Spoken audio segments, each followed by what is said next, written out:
Today, we are going to discuss transition metals. First of all, what is meant by transition metal or transition element? Here shows a periodic table, and the region highlighted in red color are transition metals, while for those green region, we call them main group elements. For example, sodium, magnesium, fluorine, those elements you can identify their group number easily. They are called main group elements. So you can see the position of transition metal is somewhere between group 2 and group 3.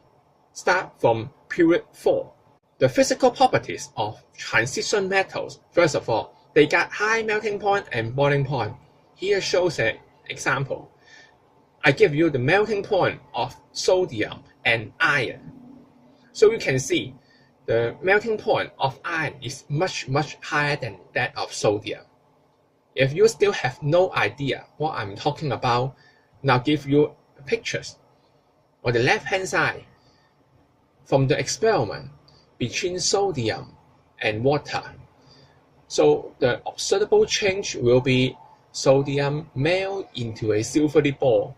The reason behind is the melting point of sodium is so low that during the reaction, which is exothermic, the energy or the heat energy given out is enough to melt the sodium. But on the right hand side, you can see, if you want to melt iron, you need to do something more.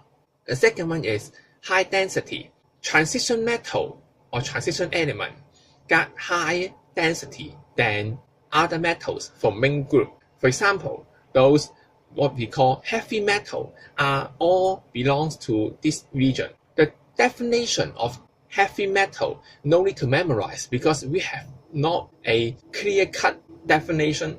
The reason behind is because all transition metals they got smaller atomic size and heavier nucleus than those from main group elements. For example, copper, zinc, cobalt, silver, and of course, the heavy metal we are talking about is not about pop music. The third one is transition metal, usually hard and rigid. So once again, because they are smaller in size, so they have stronger metallic bond. And in these pictures, you can see a piece of sodium is cut by knife. Of course, sodium are for main group element. They are relatively soft, while for transition metal, which is used for making the knife, it is hard. Next, we are going to talk about chemical properties. First of all, transition metal will form colored compound in aqueous solution. Of course, we have exceptional case.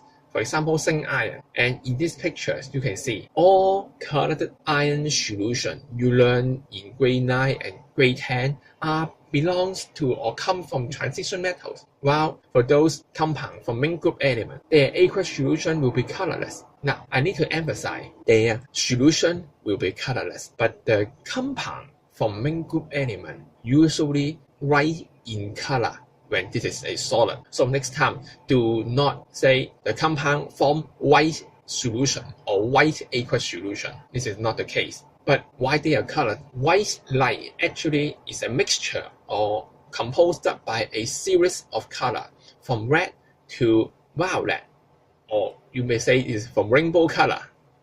Here shows the red color and the violet color.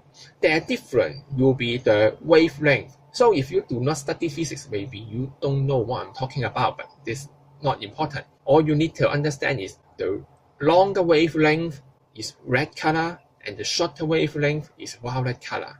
From the law of physics, we understand that when the wavelength of light increase, the energy will reduce. That means red color should contain less energy or less energetic than the violet. I give you an example. The infrared, which has longer wavelength than red color, and the ultraviolet UV, we got shorter wavelength than the violet. So these two are good examples. First of all, infrared IR. So you can see on the daily life of infrared will be often you use it to heat up the food because it's less energetic. But for the UV, it's much powerful than the infrared. So you can expect the use of UV can be used to kill bacteria or sterilize the drinking water. Now back to our discussion. Here shows a visible absorption spectrum for copper 2 ion solution. So you can see it got high absorbance in the long wavelength region. So if you do not study physics, no problem. Just remember, a longer wavelength belongs to red color. For the violet one, the absorbance is very low. That means in the whole spectrum, most red color will be absorbed. That's why the solution will show blue color matched to our observations. Next, how can we predict the color of the solution? Here shows a good example we call complementary color. In this circle, we got 6 colors. From red, move to violet in the clockwise direction. If the substance absorbs red color, then it shows opposite color, that is green. So you can expect if a compound absorbs yellow region or yellow color, the opposite color, that means it will show violet one.